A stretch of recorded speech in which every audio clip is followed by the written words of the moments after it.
um projeto em conjunto com a Pontifícia Universidade Católica. Eu gostaria de saudar a todos e agradecer muitíssimo essa oportunidade de estarmos aqui escutando a nossa querida colega, secretária-geral adjunta, né, da nossa OAB-RS, uma mulher que nos orgulha, uma jurista de escola, também na Procuradoria, e nossa ex-aluna, para a nossa alegria, doutora Fabiana Bart. Muito bem-vinda, muito obrigado por esta oportunidade dos nossos alunos e colegas escutarem as importantes lições da colega. Eu queria saudar também, de forma muito especial, o professor Marcelo Duque e o professor Augusto Jäger Júnior, que são dois baluartes da nossa faculdade, desse centro de estudos, que eu vou explicar um pouco, é o único na América Latina.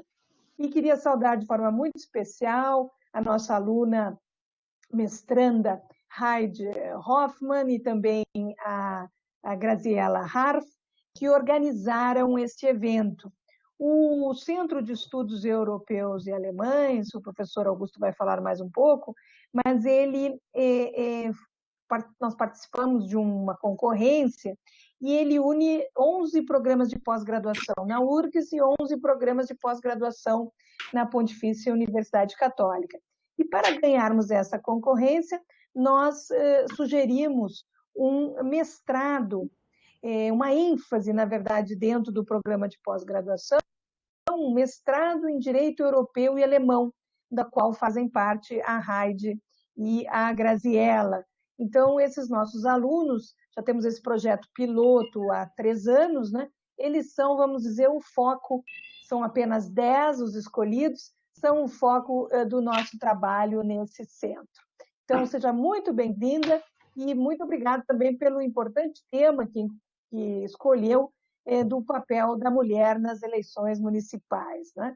Então, eu passo agradecendo em meu nome pessoal e do centro. O outro diretor é o professor Drayton Gonzaga, da PUC, que também manda lembranças, né?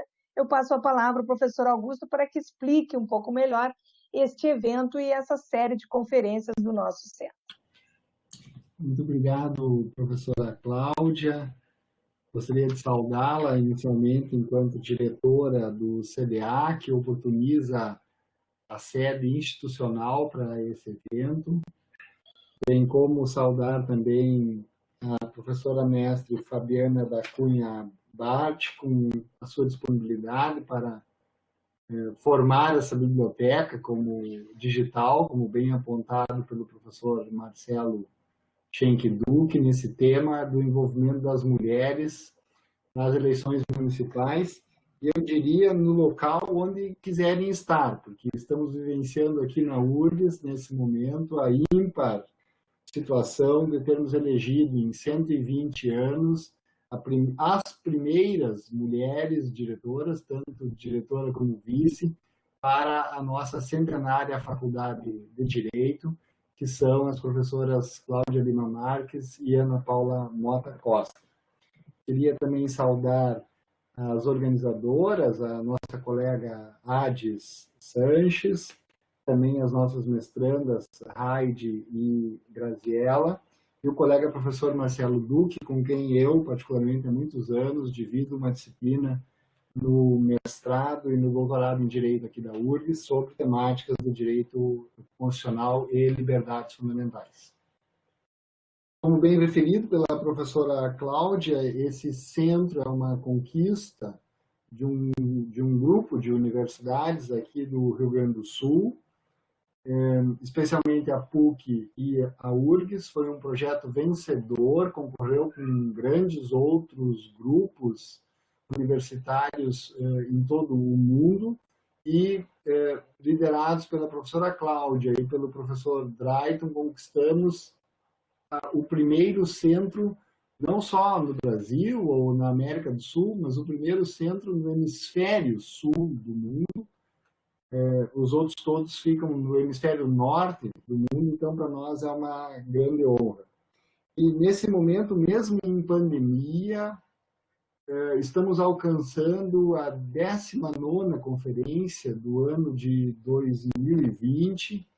É um grupo muito grande de professores, aproximadamente 70 professores e 3 turmas já de mestrandos que formam esta associação, essa organização de universidades financiada, isso é necessário também sempre ser dito, financiado pela Agência de Fomento à Pesquisa e à Educação Alemã, que é o DAAD, que há muitos anos vem colaborando com as pesquisas minhas, da professora Cláudia, do Marcelo, já em outros projetos, como o Probral e o Unibral, e agora também com o CDA. Bem, eu fico muito honrado em estar participando. Desejo muito sucesso a esse evento e passo a palavra, então, ao professor Marcelo Duque e a Heide, que apresentarão a nossa palestrante e a temática.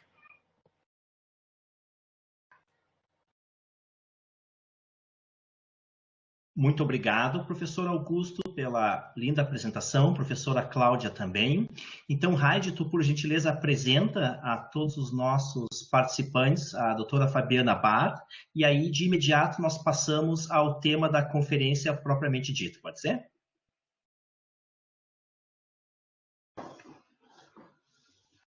Boa tarde a todos. Começo agradecendo, então, a presença da professora Cláudia, diretora do centro, que está promovendo a nossa conferência de hoje. E a gente vai iniciar, então, a nossa palestra pela plataforma MICONF, que é da Universidade Federal do Rio Grande do Sul, sobre a coordenação do professor Augusto, do professor Marcelo e da servidora Adi Sanches.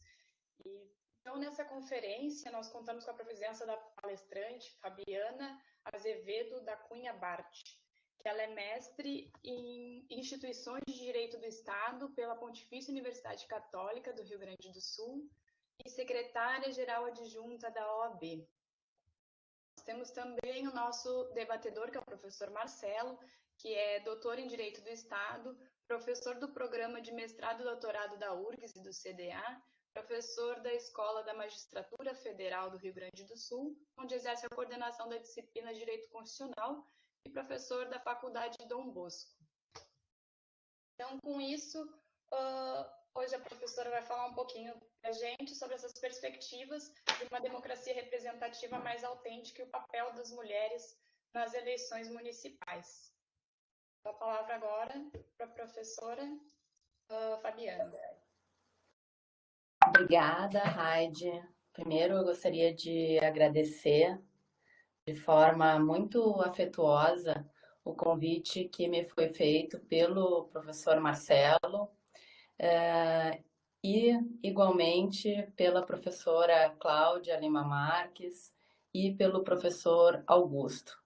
É realmente uma honra para mim retornar, não é, a um evento que vincula 2 instituições de ensino nas quais eu muito aprendi, e especialmente, né, numa atividade na qual elas se unem num projeto, como já foi bem referido pelo professor Augusto, pela professora Cláudia, que denota essas 2 universidades, não é? Num espaço de grande destaque nessa relação com o direito europeu e especialmente com o direito alemão. Me lembro, professora Cláudia, quando, né, graduanda na Universidade Federal do Rio Grande do Sul, que o sonho de ir a Heidelberg, que eu nutri naquela época, e que acabou não se concretizando por opções profissionais que eu fiz, né, no decorrer da minha carreira, mas me levou, então, a estudar 6 anos de alemão no Goethe Institut. E isso certamente trouxe uma riqueza, assim, que contaminou os meus estudos depois na Pontifícia Universidade Católica do Rio Grande do Sul, porque acabou que a minha dissertação de mestrado envolvia uma comparação inicial entre o federalismo de competição, marcadamente aí de raiz norte-americana, e o federalismo de cooperação de raiz aí europeia e essencialmente alemã. Então, ou seja, né, sou realmente fruto, em termos acadêmicos, da união entre a Universidade Federal do Rio Grande do Sul, a professora Cláudia, e a Pontifícia Universidade Católica. Lá foi orientada pelo professor Paulo Calendo, porque a minha dissertação de mestrado foi sobre federalismo fiscal, aí também um pouco trazendo a experiência de procuradora do Estado do Rio Grande do Sul e atuante numa dada época na matéria tributária, mas especialmente também tendo atuado numa ação muito relevante para o Estado do Rio Grande do Sul, envolvendo a renegociação da dívida com a União, um tema que ainda hoje é presente, que nos levou, enfim, levou o Estado do Rio Grande do Sul em mais de uma oportunidade a demandar junto ao Supremo Tribunal Federal. Foi minha primeira sustentação oral junto ao Supremo Tribunal Federal, foi nessa temática. Enfim, então isso também demandou a minha dissertação de mestrado naquela época, tratar deste tema do federalismo fiscal, tão relevante para a nossa federação. Feitos esses agradecimentos, também gostaria de agradecer a apresentação da mestranda Haidt e a organização pela mestranda Graziella e a coordenação também da querida amiga, que eu posso dizer que fiz naquela época ainda há mais de 20 anos na Universidade Federal do Rio Grande do Sul. A Ades já estava, não é, na universidade, sempre muito disposta a auxiliar a todas e a todos que demandavam o auxílio da área administrativa da nossa universidade. Então, feitos esses agradecimentos especiais e afetuosos, realmente, introduzo o tema, não é? E o que primeiro eu gostaria de fazer é identificar, não é, diante do título que nós demos, o papel das mulheres nas eleições municipais, perspectiva para uma democracia representativa mais autêntica. Primeiro, identificar de que eu visualizo um problema, não é? Uma subrepresentação das mulheres no nosso parlamento. E eu diria que identifico porque nós somos, em dados atualizados do TSE, em termos de eleitores e eleitoras, nós somos mais de 50% do eleitorado, ou seja, as mulheres são mais de 50% do eleitorado. Em contrapartida, não é? Nós temos uma representação, especialmente na Câmara dos Deputados, que está por volta de 15% em termos de gênero feminino, ou seja, é muito aquém a nossa representação em relação à quantidade de eleitoras que somos no nosso país. Isso acontece de forma especialmente discriminatória, eu diria, no nosso país, considerando que, por exemplo, a Arábia Saudita alcançou o direito ao voto feminino em 2011, foi o último país, não é, a alcançar, que as mulheres alcançaram o direito ao voto. E, embora esse direito tenha sido alcançado em 2011, em termos de representação no parlamento, a Arábia Saudita tem 20% de representação feminina no parlamento. Enquanto que o direito ao voto feminino no nosso país foi alcançado em 1932. Ainda que aí nós tivéssemos toda uma discussão, não é, do voto feminino, porque é típico da modernidade, não é? Nós éramos consideradas relativamente incapazes, então o voto feminino era permitido a mulheres casadas com outorga uxória ou a solteiras e viúvas com renda própria, mas ainda assim nós temos aí quase 100 anos de voto feminino, não é? E estamos nessa condição em termos de representação nos parlamentos. Segundo o Mapa Global de Mulheres na Política, elaborado agora em janeiro de 2020, né, pela ONU Mulheres, que apresenta o ranking global das mulheres em cargos executivos, governamentais e parlamentares, o Brasil caiu em relação à sua última posição, 6 posições em número de mulheres no parlamento. Então, nós ocupamos um lugar baixíssimo, 140º lugar numa lista de 193 países. Na América Latina, nós perdemos apenas para Belize e Haiti, não é? Ou seja, esses dados demonstram que alguma coisa há de errado na nossa representação. E veja que, ainda que nós tenhamos evoluído na nossa representação na Câmara, a bancada feminina em 2014 era de 51 deputadas, passamos para 77, ainda assim esse nosso índice de 15%, ele é muito inferior à média latino-americana, que é de 28,8%. No estado do Rio Grande do Sul, nós ainda estamos abaixo da média nacional, porque nós estamos aí com menos de 10% de representação. Temos 3 mulheres deputadas federais, ainda que nós tenhamos ampliado em relação à legislatura anterior. E esse cenário não muda também nas eleições municipais, professor Marcelo. Nas eleições municipais de 2020, nós, claro, temos, não posso falar do que resultará das urnas, ainda não se pode falar, não é?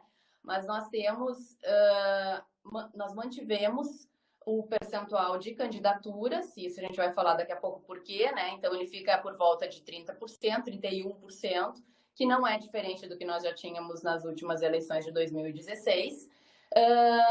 E, embora em Porto Alegre nós tenhamos 53% de moradores, não é? Porto-alegrenses são do sexo feminino.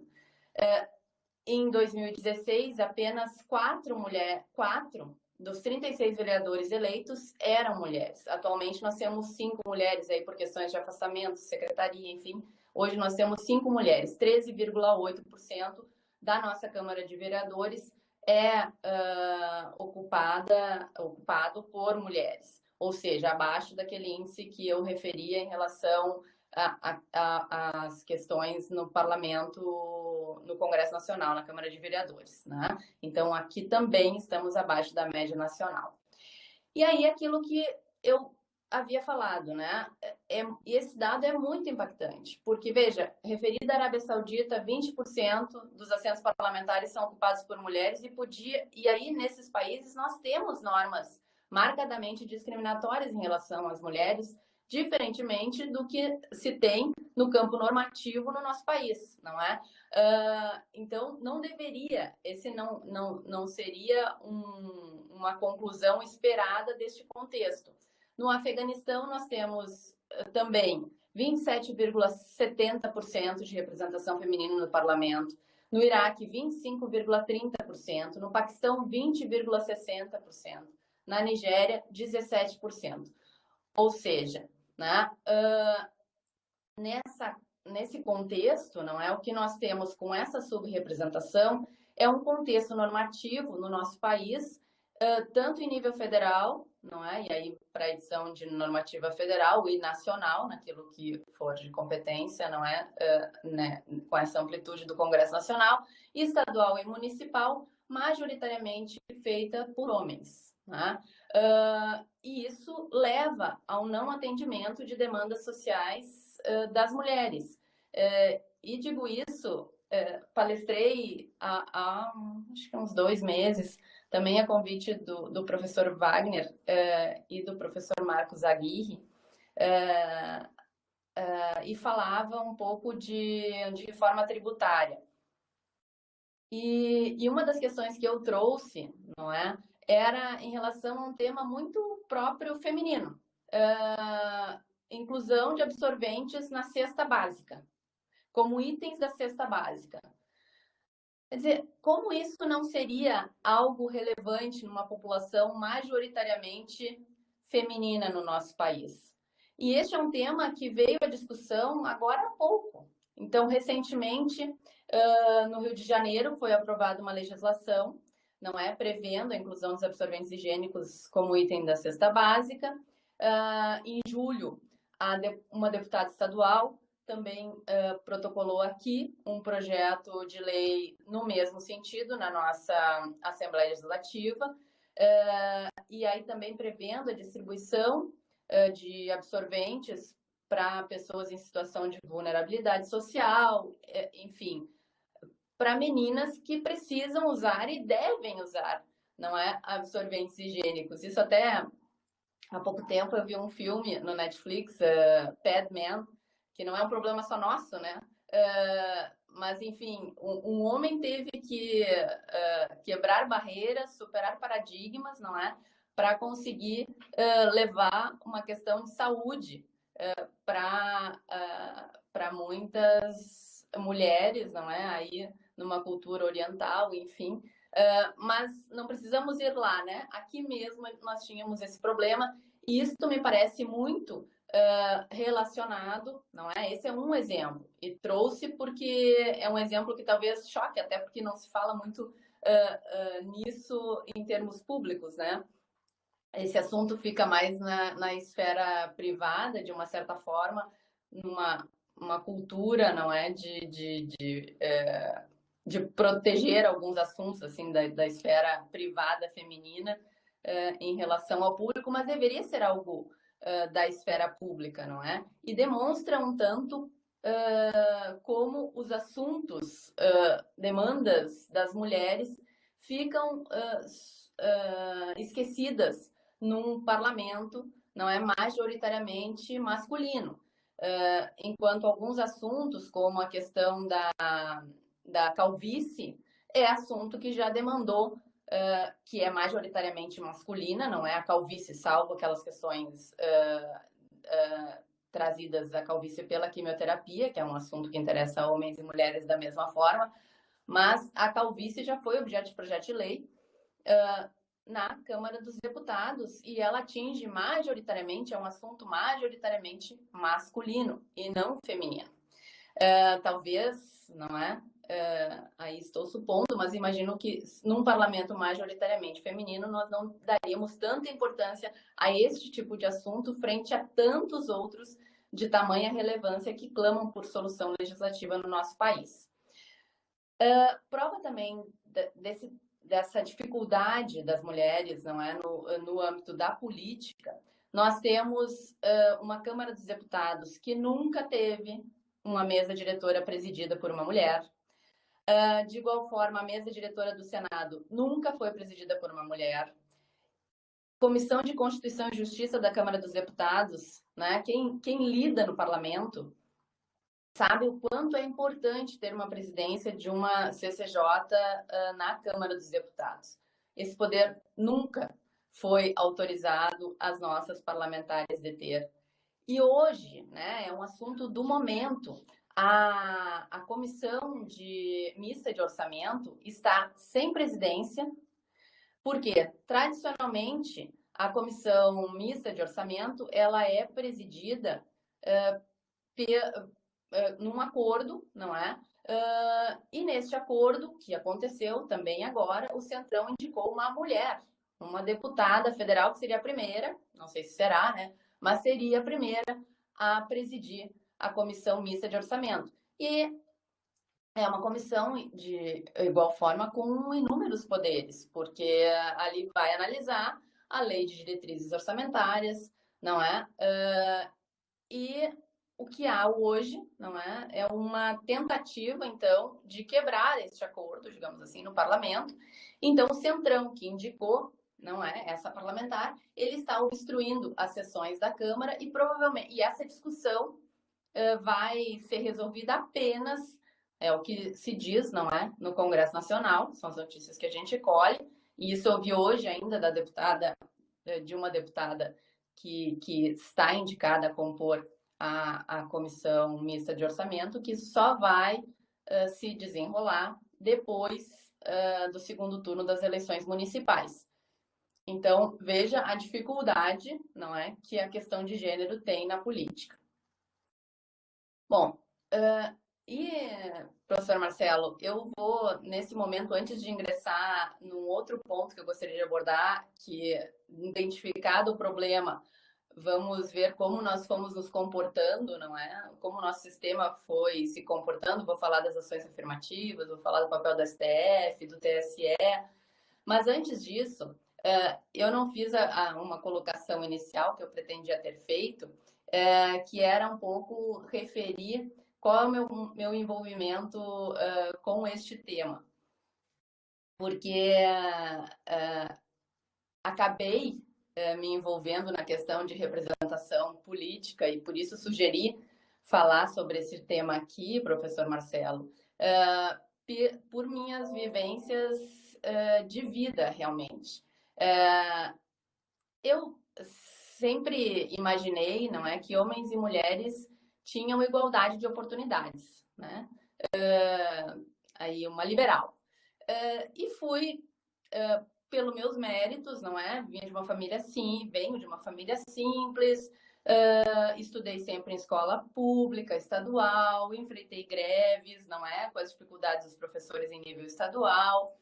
Mesmo assim, fui aprovada, não é? No primeiro vestibular que prestei para a Universidade Federal do Rio Grande do Sul. Depois, em seguida, então, por isso acabei abandonando o sonho de ir para o exterior. Na época, muito jovem, e há 20 anos a gente ainda não fazia muitos desses intercâmbios. Fiz o concurso para procurador de Estado, passei menos de um ano após ter me formado na Universidade Federal. Então, por mérito, realmente não sentia essa discriminação nos espaços de poder político. Então, quero dizer que um tanto aqui eu faço uma análise sob a ótica da ciência, mas um tanto eu faço uma análise quase confessional aqui quanto a um certo ativismo que eu desenvolvi em relação a este tema por uma situação muito particular. Então eu procuro, não é, me despir do ativismo para analisar os dados, e por isso que busco coletar e expor dados, não é? Porque realmente a minha tendência na vivência, porque até onde eu fui por mérito, foi tudo, não via desigualdade. Quando eu comecei a me envolver em espaços de poder político, né, institucional, eu comecei a sentir, a identificar como uma mulher sofre uma discriminação neste meio. Então, fui eleita presidente da Associação dos Procuradores do Estado do Rio Grande do Sul. Nós tivemos ali muitos debates no parlamento. E aí, no parlamento, ouvi comentários em relação a mim de todos os tipos, não é? Desde convites para jantar sem em nenhum momento dar abertura para isso, comentários quanto à minha beleza, não é? Certamente merecidos, não tô jogando confete em relação a isso, porque na academia não é isso que se quer destacar, e nem no parlamento, muito menos, não é? Mas então havia comentários quanto a isso. Em um dado momento, num jantar de parlamentares, porque também me envolvi na política nacional, fui diretora por mais de um mandato da Associação Nacional dos Procuradores do Estado e dos Estados e do Distrito Federal. Num jantar com parlamentares, tinha uma PEC tramitando de interesse da carreira, as associações envolvidas proporcionaram uma reunião à noite, não é? E estávamos lá, majoritariamente homens, não é? Nesse espaço de representação, e um deputado, na ocasião, questionou um outro colega se eu estava ali, em qual condição eu estava ali, né? Então, mas não adentrarei nesse relato, mas é para referir como não estamos falando de algo que fica restrito à academia. Estamos falando de algo muito real para as mulheres que se envolvem na política. E a partir daí, eu comecei, então, a também explorar os temas, não é, relativos à representação de gênero na política e o que o nosso mundo político reproduz, não é? E por que ele reproduz? Na Ordem dos Advogados do Brasil, acabei me envolvendo, então, há muitos anos, nas discussões atinentes à reforma, à necessidade de uma reforma política eleitoral. Nós sabemos, e mais adiante eu chegarei nesse ponto, não é, de que esse nosso sistema com voto em lista aberta dificulta mais ainda uma política afirmativa para as mulheres, mas foi neste cenário, então, que eu acabei me identificando com este tema e aprofundando os estudos. Então, abri esse parênteses, professor Marcelo, apenas porque me pareceu relevante, não é, de expor aonde cheguei diante do meu currículo na análise deste tema e por que a escolha de trazê-lo aqui, não é?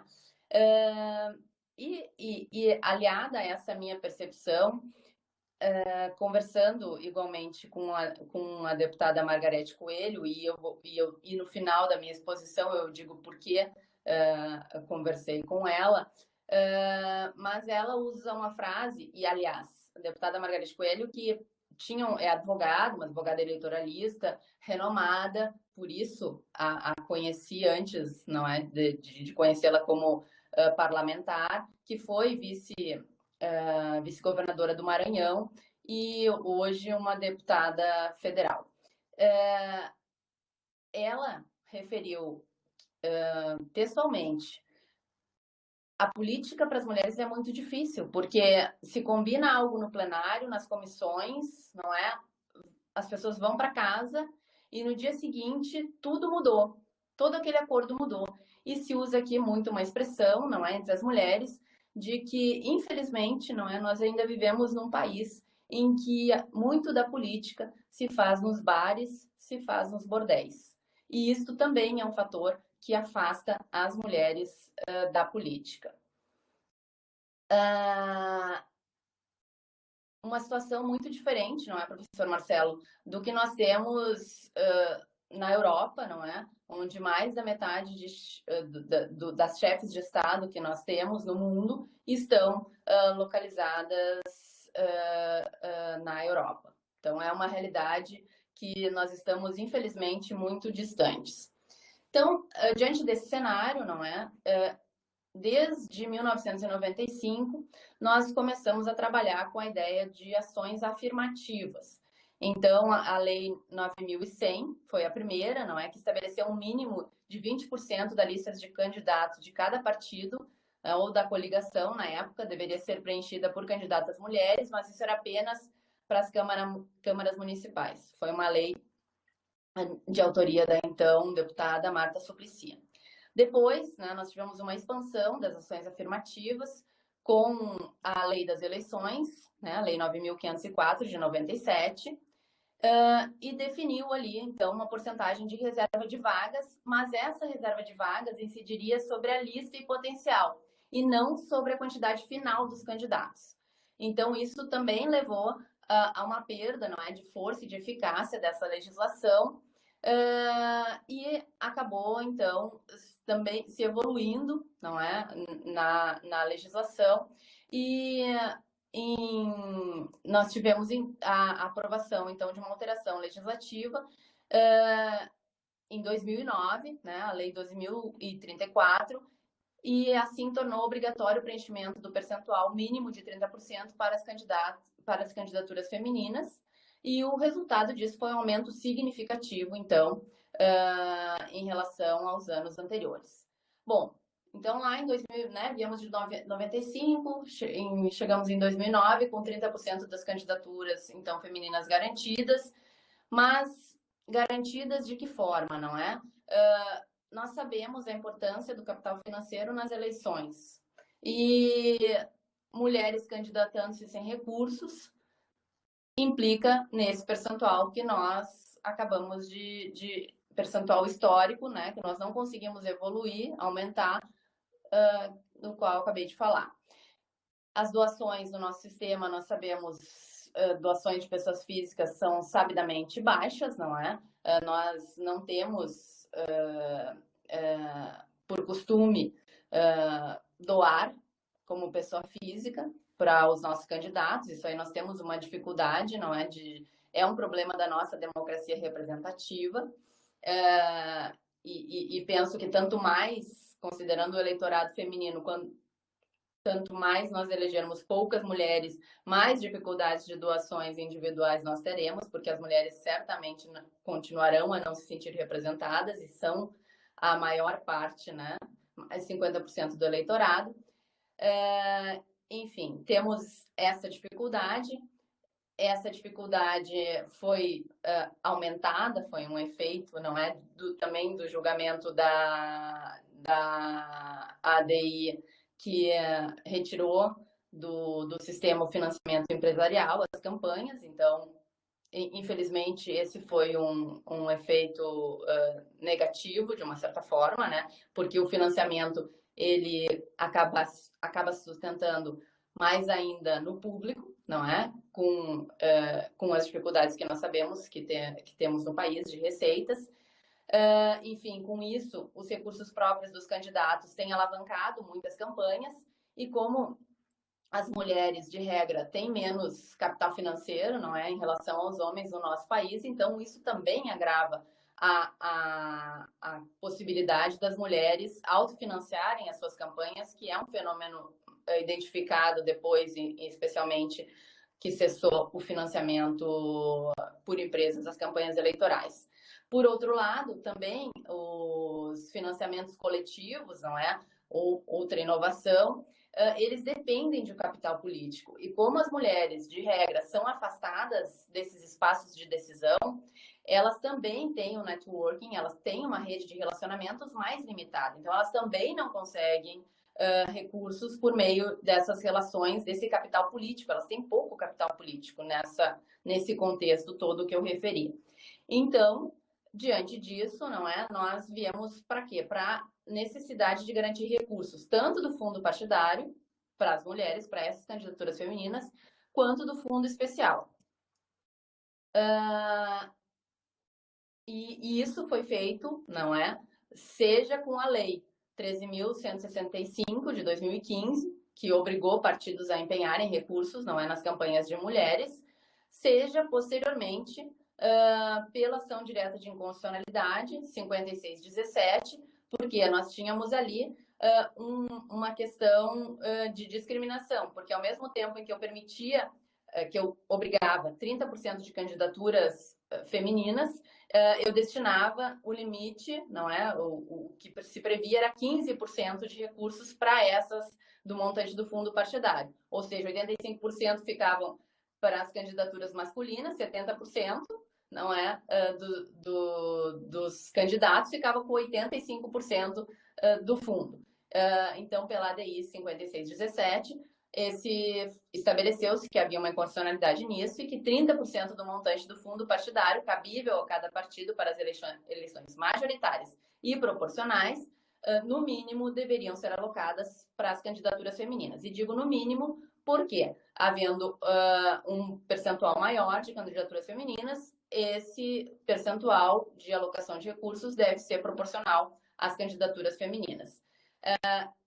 Esse julgamento da DI 5617 também levou o TSE, não é, na consulta 0600-252-8, de 22 de maio de 2018, a decidir que também o Fundo Especial de Financiamento de Campanha deveria, obrigatoriamente, 30% ser destinados às campanhas das mulheres, e no interesse das suas campanhas, ou de outras mulheres, e não dos homens, porque também os partidos, então, destinavam, não é? Mas as mulheres acabavam investindo esses valores nas campanhas dos seus colegas de partido, em vez de destinar para suas próprias candidaturas. Também muito interessante nessa decisão, essa consulta foi de relatoria da ministra Rosa Weber, e dela eu extraí também uma passagem muito pertinente da Procuradoria-Geral Eleitoral, que disse que nenhum partido é obrigado a aceitar o financiamento público. Todavia, se o aceita, deve cumprir condicionantes que acompanhem esse financiamento. Sobretudo, se são uniformes a todos os partidos, dizem respeito ao aperfeiçoamento da democracia partidária e à proteção de direitos fundamentais. Financiamento que visa induzir práticas democráticas em partidos e promoção de igualdade de gênero em um quadro generalizado de subrepresentação feminina na política é o cumprimento da disciplina constitucional dos partidos políticos e jamais violação da autonomia desses. Por quê? Porque há uma grande discussão que está por trás de tudo isso, que é o quanto, não é, seja as decisões do STF, seja as decisões, porque aí depois tivemos essa consulta em 2018 e depois tivemos a resolução do TSE, também tratando disso, né, a resolução 23.607 de 2019, na mesma linha, e se critica muito, especialmente os caciques partidários, enfim, alguns advogados e advogadas também eleitoralistas vinculados a partidos políticos criticam a interferência da autonomia partidária que é assegurada constitucionalmente. Então, por isso que selecionei esse excerto do parecer da Procuradoria-Geral Eleitoral, porque a autonomia partidária ela não pode ser maior, não é, do que o princípio da igualdade na disputa e que tem que ser preservado em relação a candidaturas de homens e candidaturas de mulheres. Também na linha, não é, da importância da atuação do TSE na matéria, nós tivemos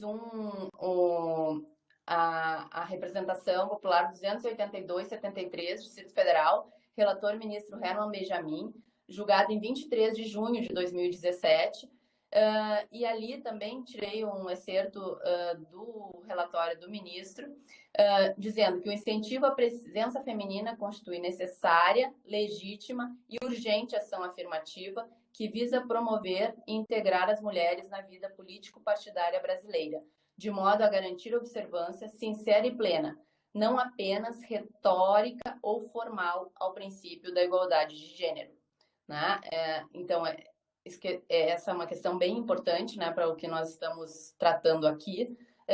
Não adianta nós termos a igualdade formal assegurada, nós temos que ter a igualdade material. E, de novo, aqui o ministro Herman Benjamin refere à questão da autonomia partidária, que ela não significa soberania para desrespeitar, direta ou indiretamente, valores e princípios constitucionais. É imperativo que agremiações observem a cota de gênero, não somente em registro de candidaturas, né, que é aquilo já assegurado em lei, mas também na propaganda, porque aqui era uma discussão, nós tem a previsão, né, de 5% do fundo partidário para campanhas, não é, em relação à participação feminina.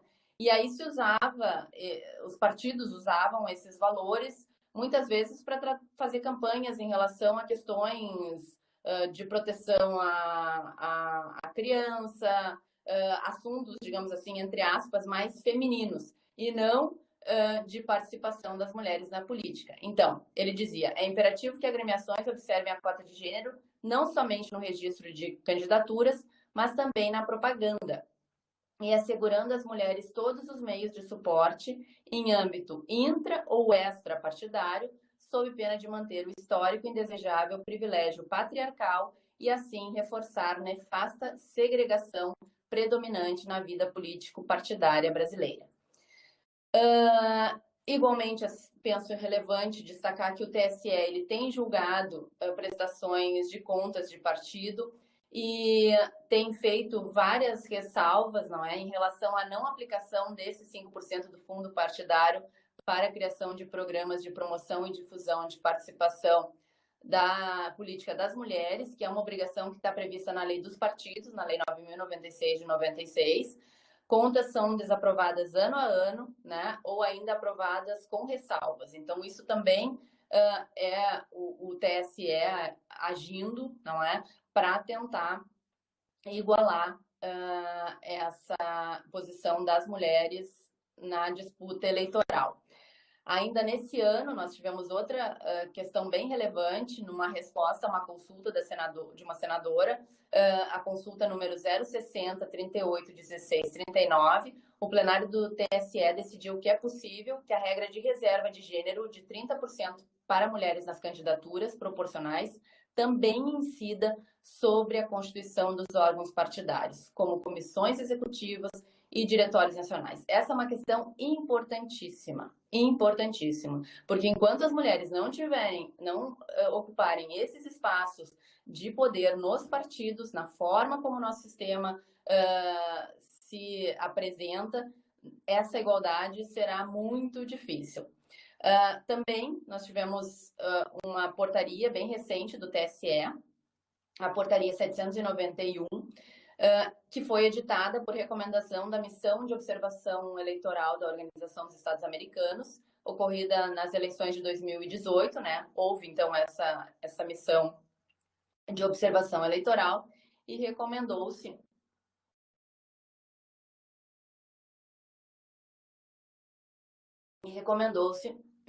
que a Justiça Eleitoral brasileira atuasse em prol do aumento da efetiva participação das mulheres no cenário político. Então, exposto também o contexto normativo e jurídico, não é, envolvido, eu ainda separei alguns mitos que me parece que nós temos que desconstruir nessa questão da representação política. O primeiro mito é de que as mulheres não querem participar da política. Aproximadamente 50% dos afiliados partidários são mulheres.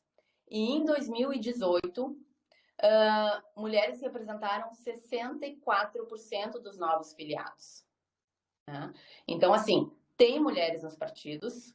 Né? Então, esse mito eu penso que seja importante ser desconstruído, porque é uma falácia argumentativa que se usa muito. Desculpe. Segundo o levantamento da Transparência Partidária, apenas 20% dos cargos de direção dos partidos a nível nacional são ocupados por mulheres. Então, vocês vejam o problema que nós temos aí. Vou ter que pedir para tomar um pouquinho de água de novo.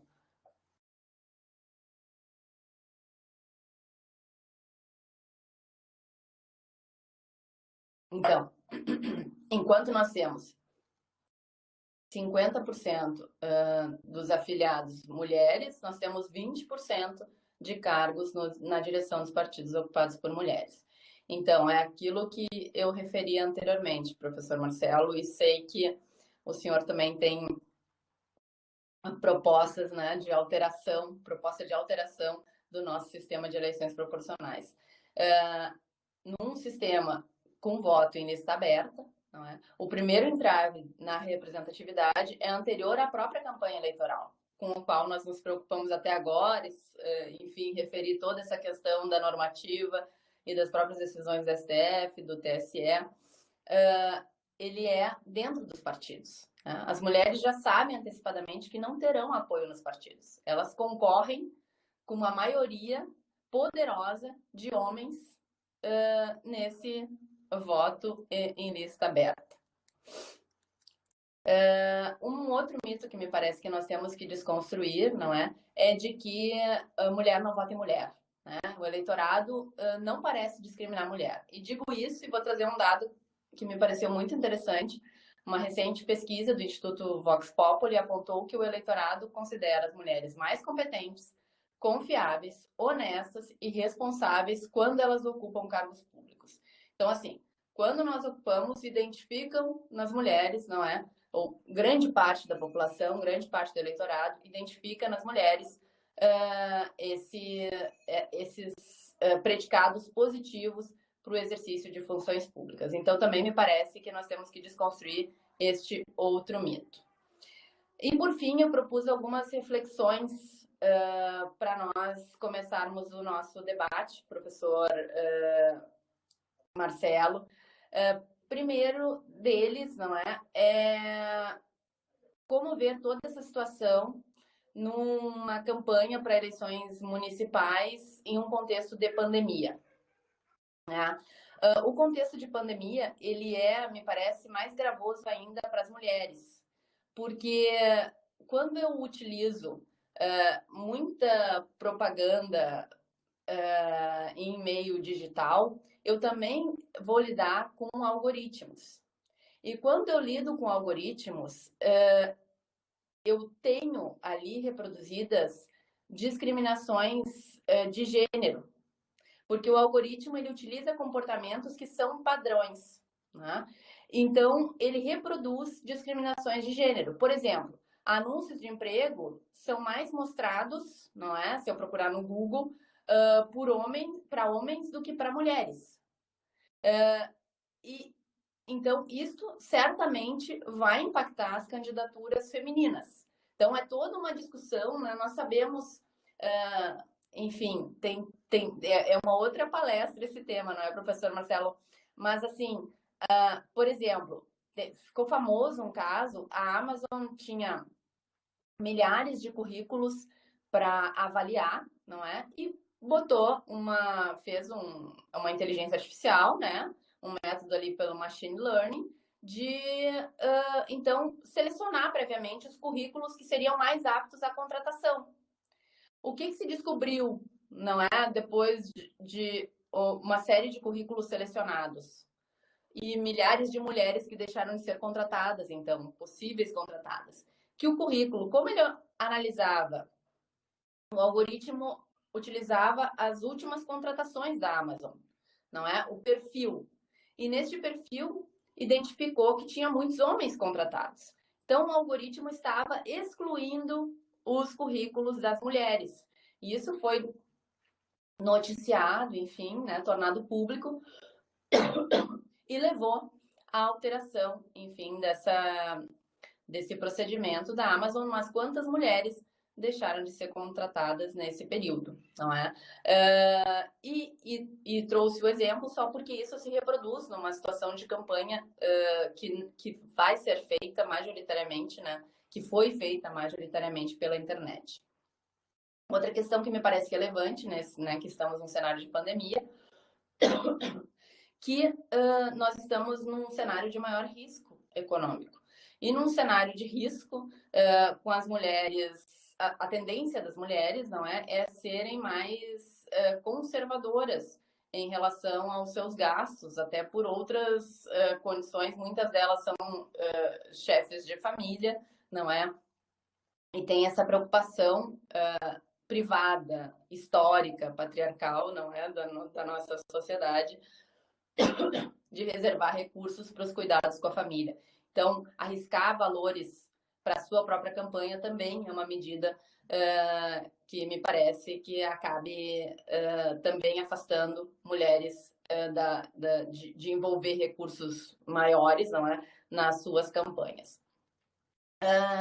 E uma outra questão é que me parece que cada vez mais, não é, nós estamos incentivando, ou pelo menos estamos vendo como normal comportamentos que, na verdade, são violências políticas contra mulheres. Tá? E nesse sentido, e por isso que eu disse que ao final eu falaria, eu penso que é muito interessante o projeto de lei 4.963, que foi apresentado agora, em 20 de outubro de 2020, pela deputada Margarete Coelho, que estabelece normas para prevenir, sancionar e combater a violência política contra mulheres ou em razão de gênero. Porque realmente é algo que nós não podemos admitir na nossa democracia, professor Marcelo. Eu me lembro, quando estava no processo de discussão do impeachment da então presidente Dilma Rousseff, que foi a primeira presidente então do nosso país, não é? De ver adesivos, não é, nos tanques de gasolina, de álcool que seja, de combustível dos carros, que representariam, enfim, não é, o órgão sexual feminino, não é, da presidente, onde colocaria a bomba ali.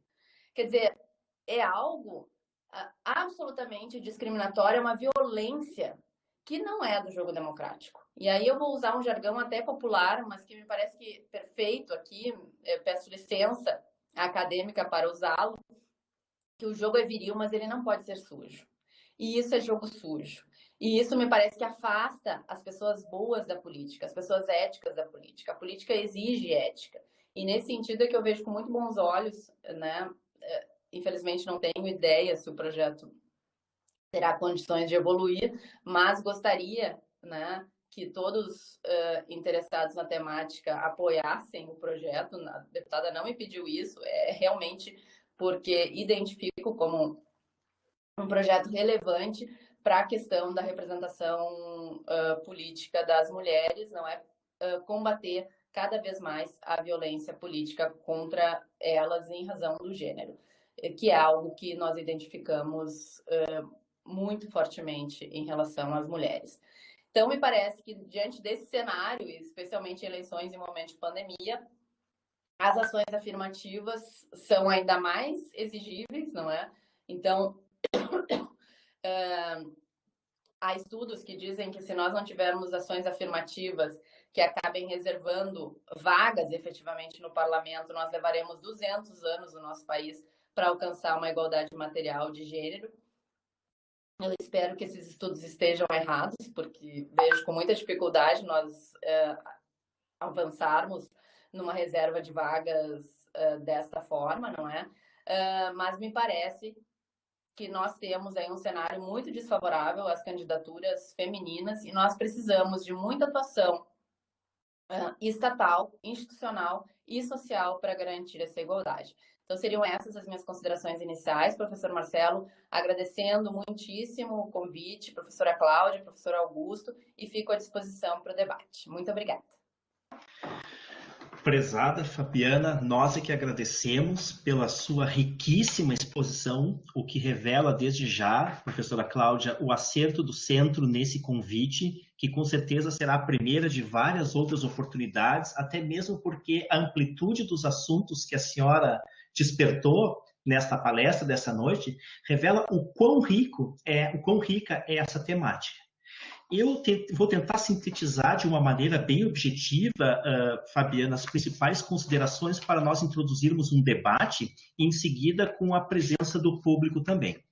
Ficou muito claro na sua exposição que nós temos um problema sério de subrepresentação feminina nos órgãos de representação coletiva. Aliás, esse não é só um problema, Fabiana e colegas, das instâncias políticas. Nós temos esse problema nos tribunais, a nossa própria faculdade, o professor Augusto bem lembrou, passou mais de um século para que nós tivéssemos a honra de eleger uma mulher como diretora, em que pese um elevado número de colegas, professoras competentíssimas, que tinham esse espaço sempre dificultado.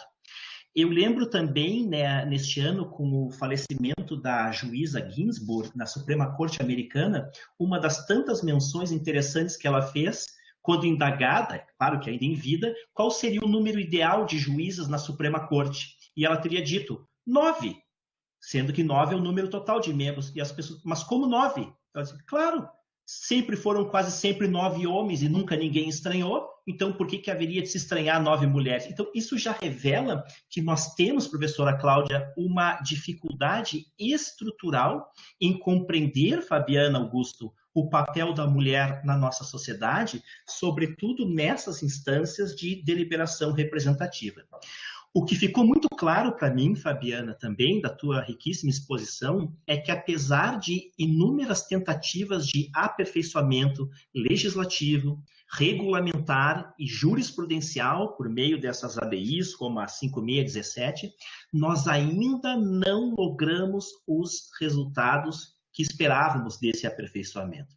E aí, uma das questões que ficou muito claras para mim foi a seguinte: por que será, Fabiana, que num universo como o Brasil, onde as mulheres constituem uma maioria populacional em termos de números absolutos, por que ainda temos essa dificuldade, sendo que me chama a atenção quando você ainda considera mito que mulher não vota em mulher.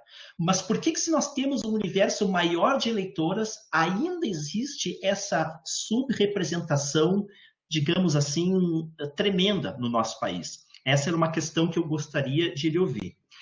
A segunda questão que me chamou muito a atenção, e que eu considero igualmente riquíssima, é a necessidade que nós temos, professora Cláudia, professor Augusto e Fabiana, de aprimorar aquilo que os alemães chamam, e a professora Fabiana referiu, de democracia intrapartidária. Vejam, nós nos preocupamos muito com o resultado das eleições, mas nós somos muito ingênuos, enquanto comunidade, enquanto juristas, em estudar com maior atenção isso que a Fabiana referiu, que são os mecanismos internos de funcionamento dos partidos políticos, o que ela referiu como comissões, as executivas regionais e nacionais, porque, de fato, se a discriminação já começa intrapartidária, tudo isso dificulta sobremaneira o acesso das mulheres ao resultado final, que é a representação política. Então, essa questão de investirmos numa democracia intrapartidária, eu julgo fundamental, Fabiana, num esforço de reforma política. Não basta nos atermos às regras do processo eleitoral. Nós temos que construir uma regra mais racional de funcionamento dos partidos políticos. E lhe provocaria também, nessa questão, quando você, com igual brilhantismo, lembrou que a autonomia nunca pode ser sinônimo de não observância dos direitos fundamentais. Aliás, professora Cláudia, nós podemos até construir uma espécie de tese, provocando já a Fabiana a se juntar a nós, nos nossos bancos acadêmicos, de que haveria uma espécie de eficácia horizontal nos partidos políticos, porque partidos políticos são entidades de direito privado. E no momento que eles violam direitos fundamentais de igual acesso, igualdade de chance para as mulheres, essa autonomia, ou suposta autonomia, começa a ser exercida de modo abusivo e, portanto, inconstitucional, porque fere direitos fundamentais das mulheres, de participação igualitária, fruto do pluralismo político, naquilo que nós estudamos sobre o fenômeno da eficácia horizontal dos direitos fundamentais. E, finalmente, Fabiana, para não me alongar muito e ouvir também os colegas, me preocupa muito essa questão crescente que nós, por meio das nossas mestrandas e mestrandos, estudamos muito aqui no CDA, que é o discurso de ódio contra mulheres. Eu estava hoje mesmo lendo algumas matérias em que o número de agressões em Twitter e redes sociais contra candidatas mulheres é muito superior ao que se verifica em relação à agressão a candidatos homens, o que revela a imensa complexidade do tema, porque o discurso de ódio normalmente é dirigido contra minorias. Só que as mulheres, apesar de representar uma maioria, ou quase maioria em termos de números absolutos, elas se convolam em minorias na representação política. Então, esse estudo da minoria como vítima do discurso de ódio, no caso das mulheres, se deve não ao percentual de mulheres que compõem a população brasileira, mas à inegável minoria dessas mulheres na representação política.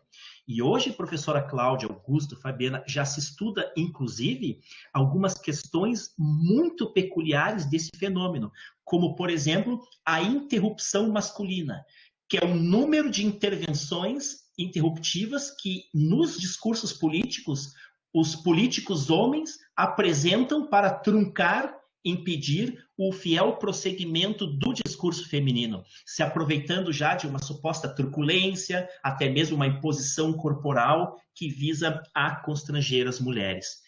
E, de fato, Fabiana, me preocupa, para concluir muito também, essa questão dos artifícios que os partidos usam para manipular o emprego efetivo dos fundos eleitoral e partidário no financiamento das candidaturas femininas. Os famosos laranjais, onde muitas vezes cooptam mulheres para simplesmente preencher a cota formal de 30%, sem que haja, professora Cláudia, efetivamente a distribuição equalitária desses recursos. E aí eu deixaria uma última questão, Fabiana.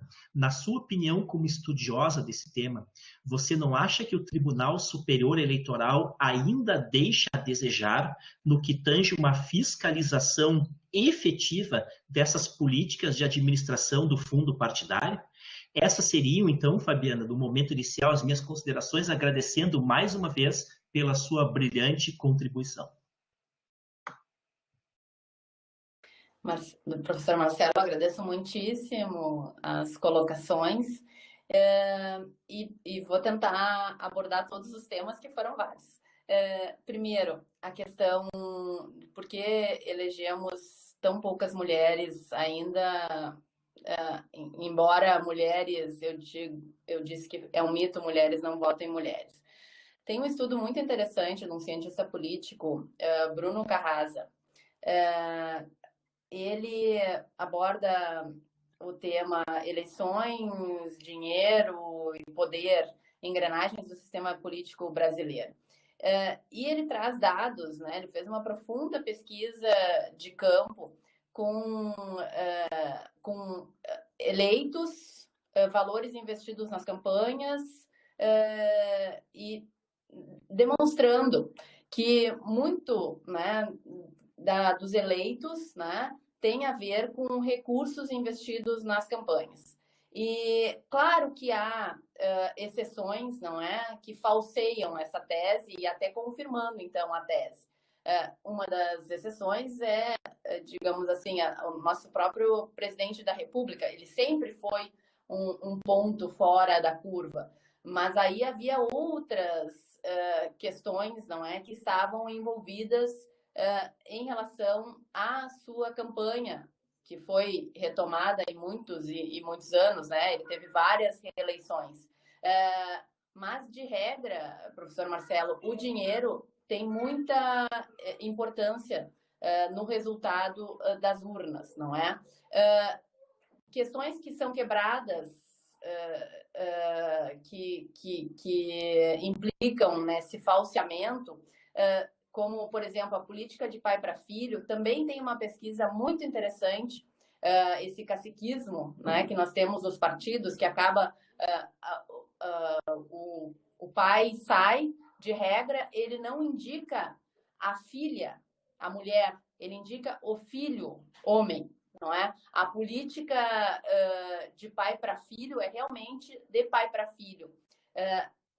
O homem, ele apenas coloca uma mulher para ocupar o seu espaço político oligárquico, digamos assim, não é? Nós ainda somos um país com fortes raízes oligárquicas de poder. O homem, ele passa este poder político, de regra, para as mulheres, para a esposa, e não para as filhas, que de uma certa forma, então, a esposa ainda fica naquela condição de alguém que vai agir em nome daquele político que se ausentou da condição, né, do poder ali, ou muitas vezes foi para deputado federal e fica a esposa como deputada estadual, ou foi para deputado estadual, fica a esposa na vereança, enfim, são N arranjos, mas que acabam continuando a concentrar o poder político na mão de poucos, ainda, né, dos caciques partidários. Então, isto tem tudo a ver, não é, com o poder econômico, me parece, professor Marcelo. E nas últimas eleições nós também tivemos um fenômeno que me parece que vem com menos impacto nessas eleições, que é a questão da antipolítica. Nas últimas eleições, aí até por esses movimentos desde 2013, nós tivemos uma tendência, digamos assim, a eleger pessoas que se diziam de fora da política. E isso não me parece que este movimento está passando, mas isso também repercutiu muito nos eleitos nas últimas eleições, e esses discursos, de regra, foram também muito masculinos, digamos assim, não é? Da antipolítica. Era uma esfera pública mais de atuação e de discurso, realmente retórica masculina, e não feminina. E outra questão que nós temos muito presente é, cada vez mais, nós estamos trabalhando com menor tempo de campanha, não é? E isso implica que os eleitos são aqueles que já têm uma popularidade, já têm uma esfera de atuação pública pré-campanha, né? E aí também isso é algo que pode acabar atingindo, beneficiando os homens. Então, me parece que são uma série de fatores, mas que mulher não vota em mulher. Mulher vai votar naquele que faz uma campanha mais ostensiva, que investiu mais, não é, na sua campanha, que conseguiu disseminar mais conteúdo, agora numa campanha digital, que fez o discurso que todo mundo queria ouvir, da antipolítica, ou que já teve um eleitorado trazido, né, de outras atuações, porque a renovação na política ela é muito difícil. Então, é este o cenário, me parece, professor Marcelo. Em relação à eficácia horizontal dos direitos fundamentais nos partidos políticos, concordo plenamente, é isso, né? Não usei a expressão técnica correta, mas é essa. Então, fui aluna do professor Ingo Sarlet, então não poderia deixar de falar nesse tema, não é? E é isso mesmo, me parece que esse é um caso que se justifica, não é? A autonomia partidária, ela não sobrevive cotejando com a eficácia horizontal dos direitos fundamentais nos partidos políticos. E aí a importância, então, de nós trabalharmos com a questão da democracia intrapartidária. Também a própria mulher, não é? Aí se fala no Teto de Vidro, ou também a obra da deputada Margarete no Teto de Cristal. Muitas mulheres acabam participando da política, mas optando por não concorrer, porque não querem ir para a esfera pública, terem que responder se são a favor ou contra o aborto. Se enquanto elas estão discursando onde estão os filhos, quem está cuidando, o homem quando vai para a esfera pública, ele não se submete a esse constrangimento pessoal, digamos assim, não é? Já não vai para a arena pública já tendo que revelar de início questões da sua vida pessoal ou posições sobre temas que são temas divisionistas, não é? Como a questão do aborto. Então, muitas vezes a mulher opta numa participação mais discreta para não ter que se submeter a todo tipo de violência, por isso que trouxe a questão da importância de nós tratarmos da violência política de gênero. E realmente, professor Marcelo, há mais tempo, quando a única deputada federal gaúcha era a deputada Maria do Rosário, e todas as referências que eu faço, deixo bem claro que eu nunca tive e não pretendo ter filiação político-partidária, então todas as referências são porque são as pessoas envolvidas, não é, nesses temas, e a deputada Maria do Rosário, no caso, era a nossa única deputada federal à época. A definição, a biografia dela foi a mais alterada na Wikipédia, né? Negativamente, não é? Com inverdades, enfim. Teve uma reportagem que abordou isso e há um tempo atrás eu havia lido demonstrando que realmente as mulheres, na mesma linha da sua fala, professor Marcelo, elas são muito mais ofendidas nas redes sociais e isso realmente é algo muito difícil de nós compreendermos, né, como fazendo parte de um discurso que deveria ser um discurso racional de escolhas políticas, de escolhas democráticas. A questão também do interrupting, né, que é essa tem um livro da Sheryl Sandberg, que CEO do Google, depois do Facebook, que foi a primeira obra que eu li sobre essas práticas, né? Que é muito interessante e que se identifica realmente desde pequenas, as mulheres, né? Desde os bancos escolares, assim, elas são muito mais interrompidas nas suas falas do que os homens, e tem também o mansplaining, né? Que as mulheres falam e, de regra, depois que elas falam, um homem também fala, e o outro homem vai se referir, como bem disse o homem, ele não refere a mulher a qual o homem sucedeu e reproduziu a fala, meio, de uma certa forma, explicando, tentando explicar o que ela falou, como se ela não fosse capaz de ter ideias originais e sustentá-las com uma boa argumentação. Então, isso também é uma prática identificada nas corporações. E aí também, professor Marcelo, muito bem dito, não é só uma questão de representação nos parlamentos, é uma questão de dificuldade de representação institucional. Nós vemos aqui, não vai nenhuma crítica, é uma constatação, não é? Ingressa na magistratura gaúcha muitas mulheres, não é? Por mérito, mas nós não tivemos nenhuma presidente do nosso Tribunal de Justiça. Tá?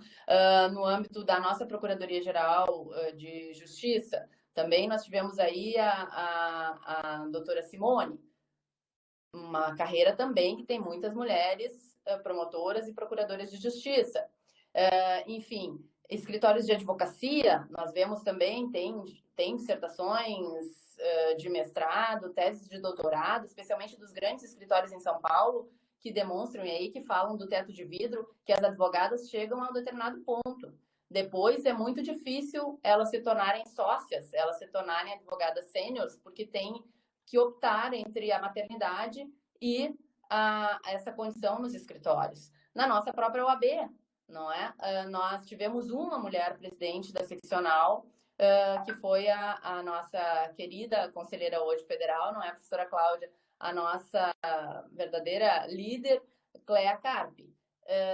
Nunca tivemos 90 anos de história da Ordem dos Advogados do Brasil e nunca tivemos uma presidente mulher. Então, realmente, são todos os espaços de decisão, não é, que são tolhidos das mulheres por N fatores.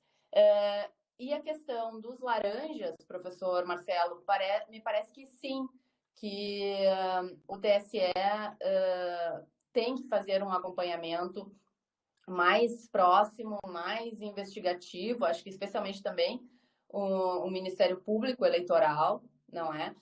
E não acabar punindo apenas as candidatas laranjas, não é? Porque, de uma certa forma, não quero pressupor a inocente útil, mas elas estão ali realmente a serviço de homens que querem reproduzir essa maioria masculina de representação política.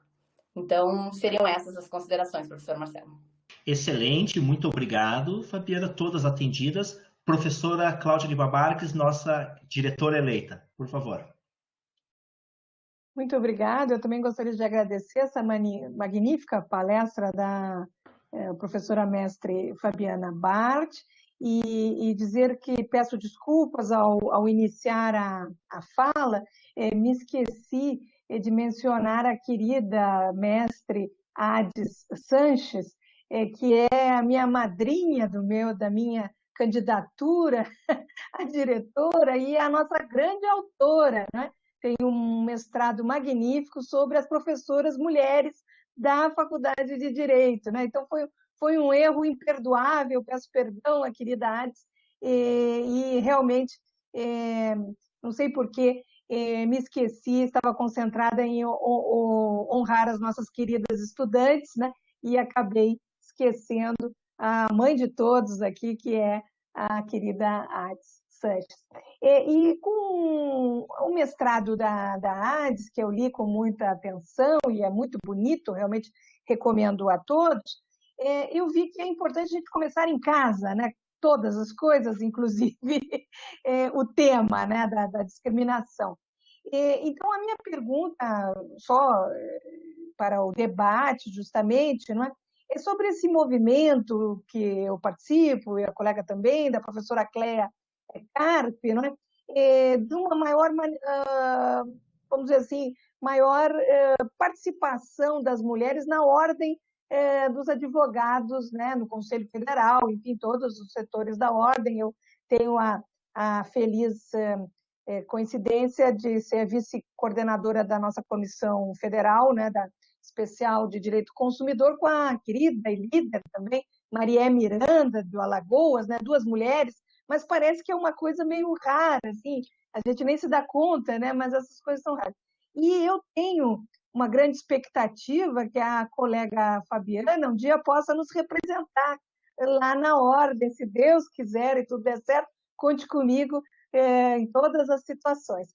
Mas então a pergunta é essa, sobre esse movimento interno, né, das instituições, como bem explicou, tudo começa no Economos, né, na nossa casa, que é o início ou mesmo a sustentação para todo o demais, né? Então a minha pergunta seria essa. Obrigada, professora Cláudia.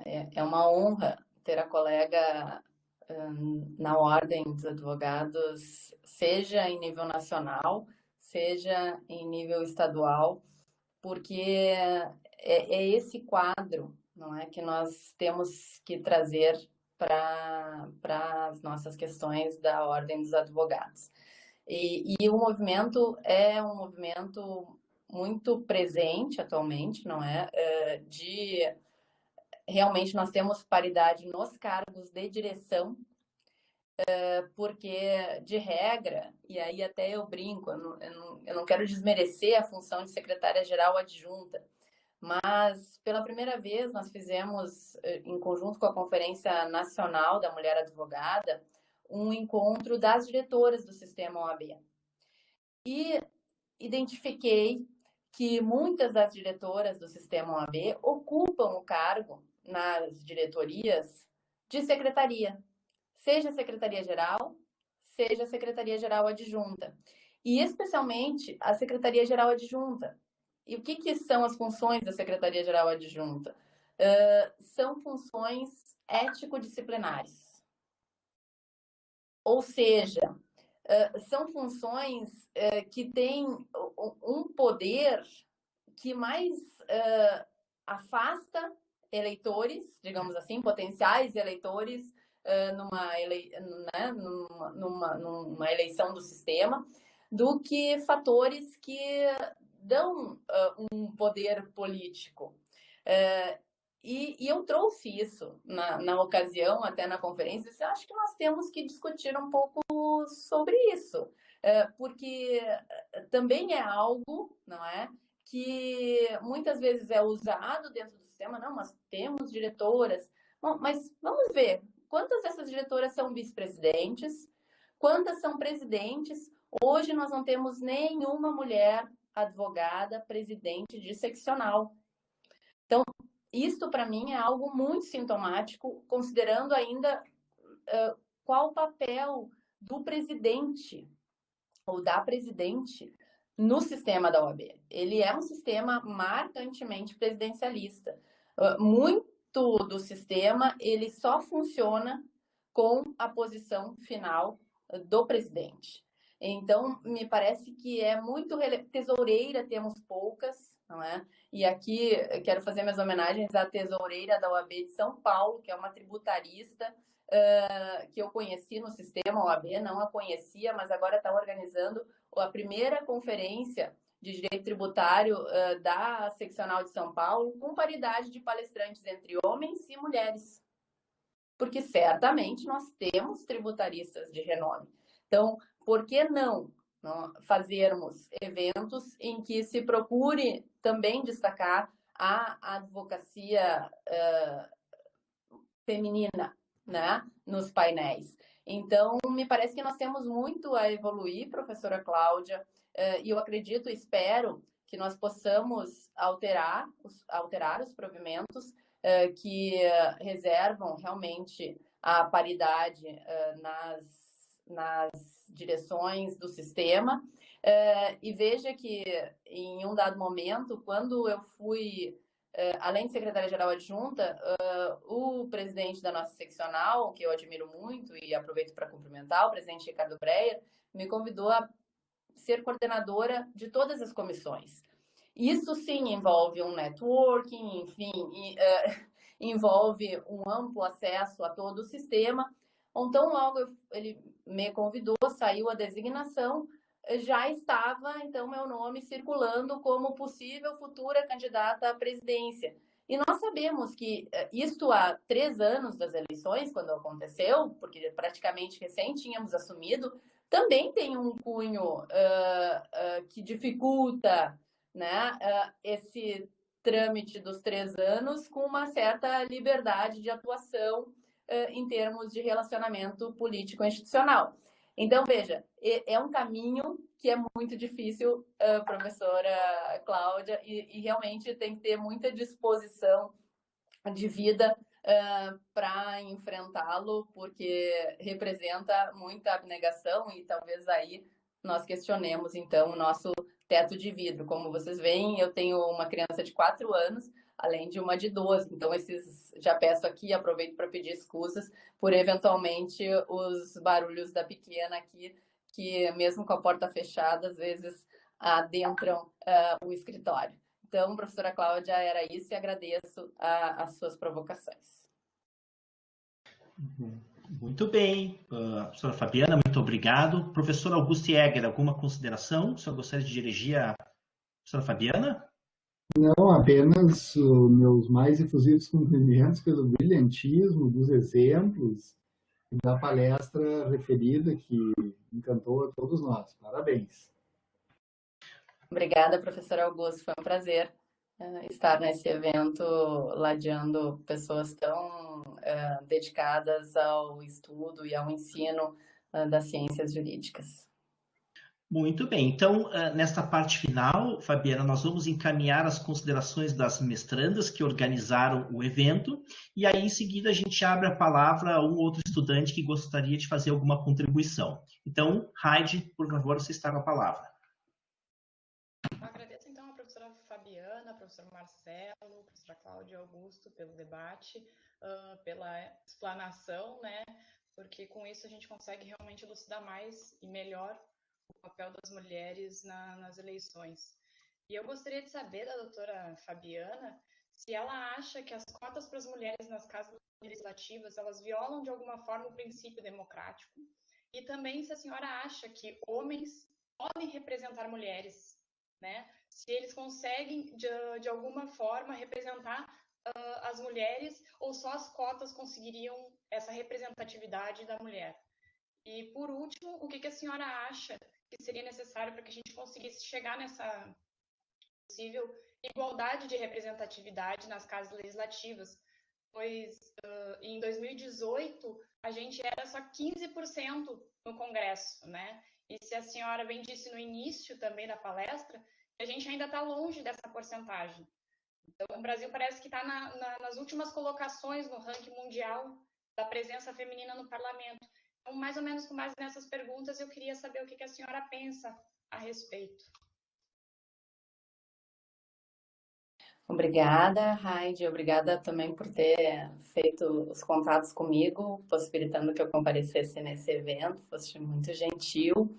E eu penso que o parlamento, ele representa a sociedade, né? Então, os homens, eles também representarão as mulheres, né? Aliás, acredito na democracia representativa e até hoje, não é, no nosso sistema, os homens, em sua grande maioria, representaram e representam mulheres. Mas, todavia, não é, penso que mulheres também merecem ser representadas por mulheres, porque tem questões que interessam às mulheres em função do gênero. E tem diferença, tem estudos que demonstram que parlamentos com maior igualdade de gênero na representação acabam produzindo melhores resultados sociais, inclusive em áreas relevantes para a sociedade como um todo, como saúde, educação. Então, na diversidade de representação, nós teremos um parlamento funcionando melhor para homens e mulheres. Não que homens não representem as mulheres, Mas a diversidade da representação, ela é importante para o funcionamento da democracia. E me parece que exemplos disso nós temos muitos, não é? Especialmente no âmbito da Europa, né? Que nós temos aí esses índices de representação de mulheres muito mais significativos do que no nosso país. Como eu referi na minha fala, né? Além disso, nós temos questões que são também muito relevantes para as mulheres, que até hoje sequer foram abordadas nos parlamentos, como essa questão que eu referi, não é? Dos absorventes higiênicos, que é um problema que me parece que o parlamento está e muito atrasado para uma necessidade marcadamente feminina. Soluções para isso me parece que foi o que eu tentei referir ao final da exposição, não é? No sentido de ampliar as ações afirmativas e referir que temos que pensar seriamente, me parece, numa reforma política, e conto com a dedicação do professor Marcelo neste tema, para pensarmos juntos, não é? Se nós tivéssemos um sistema com voto em lista fechada, a reserva de vagas seria muito mais simplificada, né? Quer dizer, o partido elegeu 5, né? Posso botar 3 vagas para 2 vagas para outro gênero. Agora, com o voto em lista aberta, não vejo, nas proporcionais, não vejo como nós conseguirmos avançar a passos mais rápidos do que nós estamos lentamente caminhando e, em alguns momentos, até retrocedendo.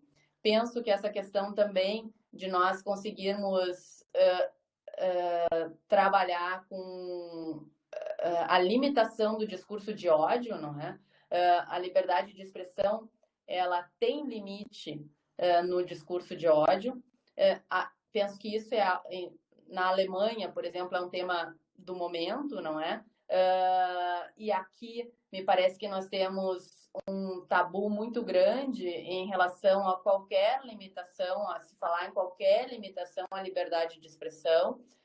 Já foi dito, né, que a liberdade de expressão termina quando o assunto quando a polícia ingressa, não é? Quando o assunto começa a ser crime, nós não estamos mais falando em liberdade de expressão. Claro que esse é um tema muito caro a qualquer democracia, mas é algo que me parece que, em relação à representação feminina, deve ser explorado, e por isso falei na questão da violência política de gênero. Me parece que é um enfrentamento importante, por isso destaquei também no final da minha fala. Creio que sejam essas questões, Raide, me perdoe se eu esqueci de alguma, acho que era 3, né? Falei de 2.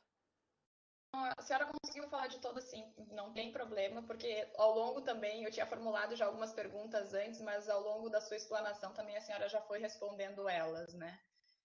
Eu acho que agora a gente lê as perguntas do pessoal. Não, tem a Graziella ainda. Vamos só fazer a pergunta. Eu já encaminho. E só pegando o gancho rapidamente, Fabiana, interessante essa questão desse plebiscito constitucional no Chile, onde o regramento prevê uma Assembleia Nacional Constituinte exclusiva com critério paritário. Então, isso é uma grande inovação na América Latina, algo surpreendente e muito positivo também. Se você comenta, né, na lista fechada, o Chile vai trazer um belo laboratório, uma experiência, para a gente saber se, ao fim e ao cabo, um critério efetivo paritário vai se reverter numa solução constitucional que contribua efetivamente para a diminuição dessas desigualdades e subrepresentações. E aí, para concluir, então, Fabiana, esse momento das mestrandas, eu passo a palavra à Graziella, que também nossa mestranda, especialista em discurso de ódio. Vai lá, Graziella.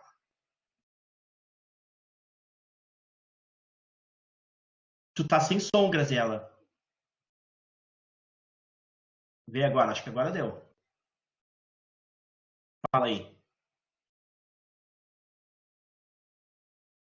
Fala alguma coisa para a gente ver se estamos te ouvindo. Acho que agora... Agora sim, perfeito.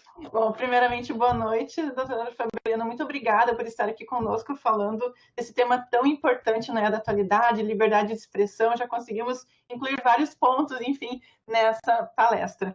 Eu peço desculpas porque eu estava em aula, não consegui, então, pegar toda a sua fala, mas irei ver posteriormente. Professora Fabiana, eu trabalho como o professor Duque já adiantou, que é a questão do discurso de ódio. Então, eu vim acompanhando essas questões com bastante atenção, principalmente em relação às mulheres, também a questão da misoginia. E me chama a atenção alguns dados que saíram agora semana passada sobre a questão dos ataques nas redes sociais às candidatas mulheres. E me chama a atenção a quantidade, como o professor Duque também já adiantou, desses xingamentos proferidos, né, de forma realmente muito ofensiva contra as candidatas mulheres. E esses xingamentos, além de ser, claro, muito mais numerosos comparado com os candidatos homens, eles também se dirigem especificamente à inteligência e ao corpo físico da mulher, na maioria dos casos. Então, a mulher ela é muito atacada pela sua inteligência e por características pessoais que em nada se relacionam à sua atuação parlamentar, prévia ou não, dentro dos partidos políticos. Então, esse é um dos pontos que me chama muito a atenção, enquanto os homens são atacados por sua atuação parlamentar. Então, nós temos um cenário de muita discriminação em relação a mulheres, em relação a pontos que nada tem a ver com atuação política. E também, eu não sei se a senhora falou, eu não participei de toda a palestra, mas as mulheres são mais vítimas também de fake news, não é? Desse novo fenômeno da desinformação. Até hoje nós tivemos uma decisão do TRE gaúcho ordenando a remoção de 91 links com informações falsas de uma candidata aqui na Prefeitura de Porto Alegre. Então, nós vemos que não só de discurso de ódio, mas também de notícias falsas, de novo, relacionadas também ao corpo feminino, que realmente é muito lamentável em termos, não é, desse desenvolvimento, dessa maturidade que nós devemos adquirir em relação à militância também das mulheres na política. E também eu gostaria só de comentar também uma questão que a Heidi também trouxe, foi que as mulheres, quando elas participam, elas trazem mais legitimidade para as decisões. Essas decisões elas passam a ser melhor aceitas também por todo o corpo político. Enfim, são essas as minhas observações e agradeço novamente a sua presença aqui na nossa palestra. Eu que agradeço, Graziela, ótima as tuas colocações, e penso que esse é um comportamento antropológico, praticamente, né? Porque naquela obra da Sheryl Sandberg, é interessante que ela traz alguns dados, assim, é algo reproduzido desde da nossa infância, não é? E isso vai na sequência. Então, uma mulher enfática, que argumenta com veemência, muitas vezes, não é? Se é um homem que faz isso, ele é um homem assertivo. A mulher, ela é louca, né? Quantas vezes essa expressão é referida? Não, mas ela tá louca. Ela é louca. E muitas vezes nós mesmas reproduzimos isso. Não, hoje eu tô bem, hoje eu tô maluca, né? Então, nós mesmas temos que ficar nos policiando, não é? Porque nós estamos inseridas nesse contexto cultural. E isso me parece que é algo que socialmente aceito em relação às mulheres. E por isso, uma fake news, não é? Está estudando o tema, sabe melhor do que eu, o que ela tem ali uma análise psicológica, ela adere muito melhor do que uma notícia verdadeira, porque ela busca mexer com gatilhos nossos, né, da nossa psique. Então, quando nós queremos referir aí questões que envolvam a vida privada, a honestidade, atributos físicos da mulher, é muito mais fácil manipular isso em notícias falsas. E isso tem um efeito muito perverso nas campanhas eleitorais de mulheres. E isso sim me parece algo, e cheguei a referir na minha fala, en passant, que afasta as mulheres da política. E refiro a vocês, de novo, vou trazer um exemplo pessoal, mas me perdoem, mas a minha experiência de vida nessa política institucional ela é riquíssima nesse sentido. E aí, referindo, né, Simone de Beauvoir, eu não nasci mulher, né, eu me tornei mulher. E é um pouco da minha vida, é isso. Em uma dada oportunidade, meu nome circulou como possível procuradora-geral do Estado. E era num governo, né, cuja esposa era deputada estadual e que eu conhecia, tanto a esposa, né, nessas atuações político-institucionais da minha carreira, quanto o então governador, que já tinha sido prefeito de uma cidade do interior, enfim, e um jornalista da imprensa marrom, que já tinha sido assessor de comunicação da Procuradoria e era um cargo de confiança, demissível ad nutum, enfim, circulou, né? E eu tenho isso impresso, embora não tenha entrado com nenhuma ação de dano moral, porque fui me aconselhar até com um colega advogado de Goiânia com ação de dano moral, mas circulou que eu tinha um relacionamento com o futuro candidato a governador, que é uma absoluta inverdade. Mas aquilo foi tão, assim, me chocou tanto, que eu comentei com a procuradora-geral de então, e ela foi falar, não é, com o então governador eleito, e dizer que me conhecia e que podia afiançar que, aliás, com a deputada estadual, perdão, e podia afiançar que aquilo era uma absoluta inverdade. Mas vocês vejam bem, estou aqui trazendo, né, me expondo, inclusive, para fazer essas referências. Mas é porque realmente todo este tema tem essa questão social e de comportamentos muito arraigados em nós mesmas, nos homens e nas mulheres com os quais e com as quais convivemos, infelizmente. E o contexto da fake news é um contexto que conhece, digamos assim, mais de nós mesmos do que nós próprios, não é? Porque, enfim, trabalha aí com predição de algoritmos que, de novo, eles fazem uma leitura ampla de todos os nossos comportamentos, inclusive nas redes sociais. Tem um livro muito interessante, Todo Mundo Mente, porque nós temos uma moral pública e uma moral privada, não é? A moral pública é o que nós dissemos, que pensamos e como agimos. A moral privada é aquela quando eu estou lá no Google e fico pesquisando determinados assuntos, pois o Google conhece essa moral privada. E é com base nesta moral, que realmente conhece o que cada um está fazendo ali na sua individualidade, não é? Com o computador, sem ninguém olhando, e ele vai predizer os comportamentos. Então, a fake news tem muito a ver com isso, com uma inteligência que sabe mais de nós mesmos do que a nossa inteligência humana. Então, era isso, Graziela. Eu agradeço muito as tuas observações e boa sorte no aprofundamento desse tema, porque me parece que ele é central para a nossa democracia. Ok, obrigado, Graziela. Então, doutora Fabiana, devagarzinho nós vamos encaminhando o encerramento para não abusar da sua boa vontade, do seu tempo, mas se a senhora me permitir, teria 3 considerações do público, pode ser? Rapidinho.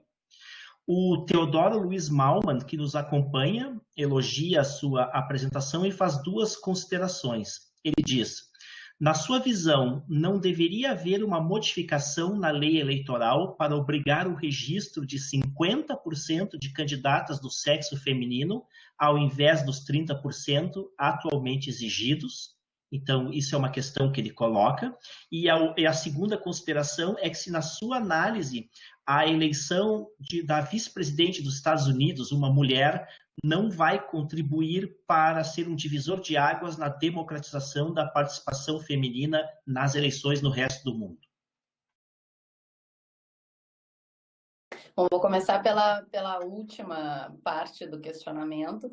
Me parece que sim, é importante para as meninas, para as mulheres verem-se representadas. Então, eu não sei se propriamente um divisor de águas, não é? Porque o futuro ele exige um esforço aí que não podemos fazer agora, né? Quem preveria uma pandemia e que estaríamos aí todos em home office e que sobrecarrega mais as mulheres ainda, desculpe a observação, mas porque nós sabemos que esses cuidados de acompanhamento escolar, que no homeschooling, para quem tem filhos, não é?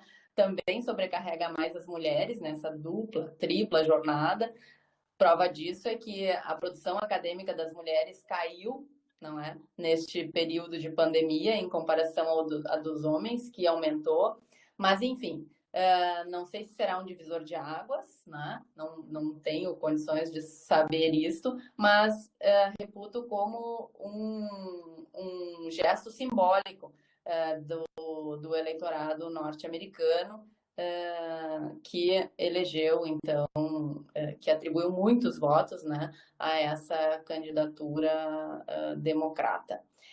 Quanto à questão dos 50% ou do 30%, eu penso que sim. Eu, pessoalmente, acredito que nós poderíamos ampliar, a exemplo de outros países da própria América do Sul, como a Argentina, mas penso que antes disso nós temos que evoluir nessas outras questões que eu trouxe a debate, que são especialmente relacionadas às distorções partidárias, não é, da distribuição de recursos e ao próprio sistema político eleitoral.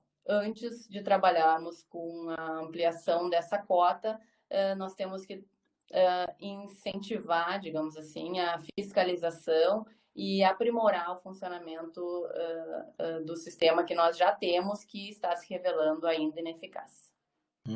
Perfeito. Nós temos aqui também uma contribuição da Laila Moliterno, que é uma estudante de mestrado argentina, que prestigia o nosso curso, e ela apenas lembra que o problema que a senhora expôs, infelizmente, se estende a outros países da nossa região. E certamente ela fala por experiência própria na Argentina. E ela comenta, então, que os desafios são enormes, os espaços a serem ocupados, e ela fez uma pergunta que a senhora, em verdade, já respondeu, inclusive agora e antes, ou seja, qual seria o caminho apropriado para garantir a representação e participação feminina, que a senhora já explicou. De modo que eu passaria à derradeira e última questão do público, que é do José Roberto Fischer Júnior, onde ele questiona qual deve ser o papel dos juristas na condição de juristas na busca de mais representatividade feminina nos espaços de poder. Eu penso que o papel do jurista é exatamente esse, provocar o debate, professor Marcelo, provocar a reflexão. Muito tempo esse tema ficou estigmatizado. Então, falar de subrepresentação de gênero, falar em ideologia de gênero seria um assunto restrito a uma corrente política, ideológica ou político-partidária também, e não é o caso. Por isso, eu fiz questão de dizer, né, da importância da ciência, de uma análise científica dessas questões, não é? Separando da posição de ativismo. E me parece que é o papel do jurista trabalhar com a alteração desses entraves que implicam na subrepresentação feminina em nossa democracia, mas ainda considerando a norma constitucional que garante uma igualdade material no nosso Estado Democrático de Direito entre homens e mulheres. E, de novo, assim, aqui a gente poderia começar uma outra palestra falando entre o militarismo e o judiciarismo, onde é que nós preferiríamos ficar. Eu não quero fazer outra palestra, mas eu já adianto que com todas as críticas que nós possamos ter ao neoconstitucionalismo, enfim, a eficácia horizontal dos direitos fundamentais, e que eu vou só referir aqui de forma muito genérica, não é? E ainda que sem possibilidade, não é, de aprofundar esses temas, mas eu particularmente prefiro o judiciarismo e que nós consigamos trabalhar com a importância, não é, dos juristas nesse papel de legitimação democrática e de legitimação do nosso Estado democrático de direito. É uma ficção, sem dúvida, todo o nosso Estado todas as questões jurídicas são ficções, mas nós precisamos delas funcionando perfeitamente para termos uma sociedade mais fraterna, mais justa e mais solidária, exatamente como prescreve a nossa Constituição da República Federativa do Brasil de 1988. Perfeito, doutora Fabiana. Então, eu acho que cumprimos plenamente os nossos objetivos. Eu convidaria, então, a professora Cláudia Lima Marques, professor Augusto Jäger e as mestrandas Graziella e Heide para se juntarem na nossa tela para nos despedirmos da doutora Fabiana. Todos nós ficamos muito satisfeitos com a sua contribuição. Certamente isso abrirá oportunidade para inúmeros outros debates. Professora Cláudia, me causou particular atração essa questão dos algoritmos, nesse cenário de lei de proteção de dados, também um tema muito moderno, muito relacionado à proteção do consumidor também, professora Cláudia, de modo que, em nome do Centro de Estudos Europeus Alemães, antes de devolver a palavra à professora Cláudia, eu fico muito agradecido pela sua participação. Quem sabe poderemos debater em breve um sistema distrital puro, onde a legislação obriga os partidos a uma distribuição equalitária de candidaturas femininas e masculinas. Por exemplo, se temos 33 distritos, metade dos distritos, uma indicação feminina, metade dos distritos, uma indicação masculina. Isso talvez seria uma grande evolução também, mas teremos, com certeza, muitas oportunidades. Mais uma vez, muito obrigado a todas as organizadoras, a Heide, a Graziella, a Ades, ao público que nos acompanhou. Obrigado especialmente a ti, Fabiana, e devolvo a palavra à professora Cláudia Lima Marques para as despedidas. Bem, eu queria, em nome de todos, agradecer mais uma vez essa belíssima conferência e dizer que o tempo é sábio, não é? E o Brasil, ele anda em ondas, ele vai e volta, né? E talvez o momento não seja realmente o melhor, mas nós temos que continuar acreditando, com muita esperança e com muita força, né? E nesse sentido, fica aqui a minha homenagem à doutora Fabiana Bart, que representa o que eu acho que é de melhor na nossa ordem e nas mulheres juristas do nosso Estado. Muita força, muita dedicação e, sem dúvida, haverá também aí, com toda essa competência, com todo esse engajamento, muito resultado. Então, por favor, conte conosco aqui na Universidade Federal do Rio Grande do Sul, venha sempre dividir esse seu conhecimento e essas suas, eu diria, ideias importantes, não é? Como disse o professor Augusto Jäger e o professor Marcelo Duque, nós estamos aqui para sugerir melhorias, e nesse sentido precisamos realmente desse diálogo, né, com toda a nossa sociedade e principalmente entre nós. Vamos tentar melhorar não só o nosso país, as nossas instituições, mas também o nosso direito para uma evolução, eu diria, necessária, principalmente nessa área. Então, meus mais sinceros agradecimentos, professora Fabiana, meus sinceros agradecimentos à Ades, ao professor Augusto, ao professor Marcelo e às nossas queridas mestrandas Heide e Graziella por essa organização exemplar. Vamos dormir um pouco mais preocupados, mas sem dúvida com mais esperança na melhoria. Muito obrigado também ao público que nos acompanhou e o CDA está em festa e é uma festa de melhoria do direito brasileiro. Muito obrigada.